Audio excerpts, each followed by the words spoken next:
د ننګرهار مرستیال والي مولوي غلام الرحمن حیدري او ورسره مل پلاوي دغه ولایت کې د تخنیکی او مسلکي زده کړو له دولتي انسټیټیوټونو او په دغه انسټیټیوټونو کې د محصلینو په لاسونو د جوړو شویو پروژو لیدنه وکړه.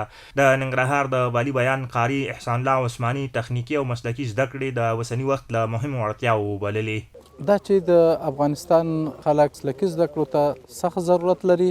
الحمدلله ډیر با استعداده شاګردان موږ لرل او ډیر با استعداده شاګردان ورکړي. ننګرهار کې د تخنیکی او مسلکي زده کړو عمومي امیر مولوي محمد طاهر جلالي له ولایتي مسؤلینو مننه وکړه چې له نږدې د تخنیکی او مسلکي زده کړو له دولتي انسټیټیوټونو کتنه وکړه. جلالي وایي دغه انسټیټیوټونه 14 څانګې لري چې محصلینو ته پکې 80% عملی او پاتې 40% نظري زده کړې ورکول کیږي.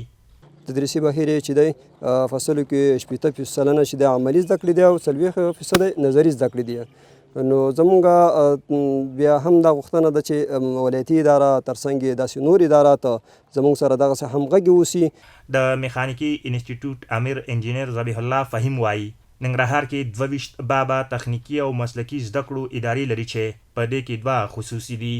په دولتي انسټیټیوټونو کې بابا چې دي هغه انسټیټیوټونه دي او 14 بابا چې دي هغه د زراعت او د دې ترڅنګ کثیر رشتوي لیسې دي چې په دې بخښونو کې موږ عموما 14 عمده غټې رشتې لرو چې له دې جملې څخه تاسو چې دلته موږ راغلي یې د پاس په فارمیټا کې شتون لرو د فلحال لپاره.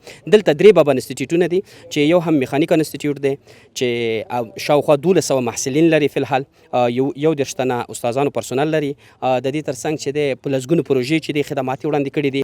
د ننګرهار تخنیکی او مسلکي زده کړو انسټیټیوټ کې پر زده کړو بوخت محصل شیرخان دورانی وایي انسټیټیوټ کې ورته نظري او عملی زده کړې ورکول کیږي خو د لا نورو فرصتونو برابرولو غوښتنه کوي.